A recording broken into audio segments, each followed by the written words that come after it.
ఇవ్వాళ ఈ వీడియోలో మీకొక ఇన్స్పిరేషనల్ స్టోరీ చెప్తా. మన మధ్య ఒక ప్రాణి ఉన్నాడు.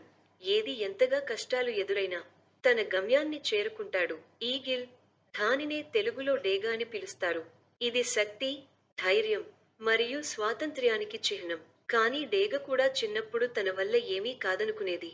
ఈగల్ ఒక చిన్న గూటిలో పుట్టుతుంది. ప్రపంచం చాలా పెద్దది అనిపిస్తుంది. దాని రెక్కలు ఇంకా బలంగా ఉండవు. నమ్మకం, శక్తి, విజయాల గురించి ఏమీ తెలియదు. కానీ ఈగల్ కూడా మనలాగానే మొదలు పెడుతుంది. ప్రతి ప్రాణికి ఏదో ఒక లక్ష్యం ఉంటుంది. అది ఆ లక్ష్యం చేరుకునే దారిలో తన శక్తిని చూపుతుంది.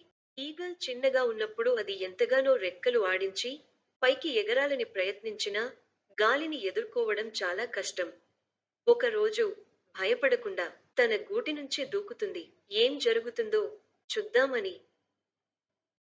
అది తన రెక్కలను విస్తరించి ఎగిరిపోతుంది.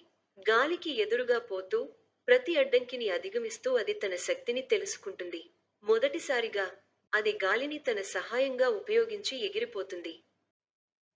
అలా ఈగల్ తన బలాన్ని గుర్తించి ప్రపంచం పైకి ఎగిరింది. అదే విధంగా మనం కూడా జీవితంలో ఎన్నో కష్టాలు ఎదుర్కొంటాం. బలంగా పడ్డప్పుడు మనం పోరాటం చేయలేమనిపిస్తుంది. కానీ నిజానికి అదే సమయంలో మన శక్తి పెరుగుతోంది. భయాలు, అనుమానాలు, తిరస్కరణ. ఇవి ప్రతి విజయానికి దోహదపడతాయి. మీరు వాటిని ఎదుర్కొని ముందుకు పోతే, మీరు దారిలో మరింత బలంగా మారతారు. అలాగే, మనం కూడా మన ఆత్మవిశ్వాసంతో ముందుకు పోతే, జీవితంలో ఏం జరిగినా మనం దానిని ఎదుర్కోగలం. మీరు ఎక్కడ ఉన్నా, ఎటు వెళ్ళినా, మీ ఆత్మ బలంతో మీ లక్ష్యం కనిపిస్తుంది.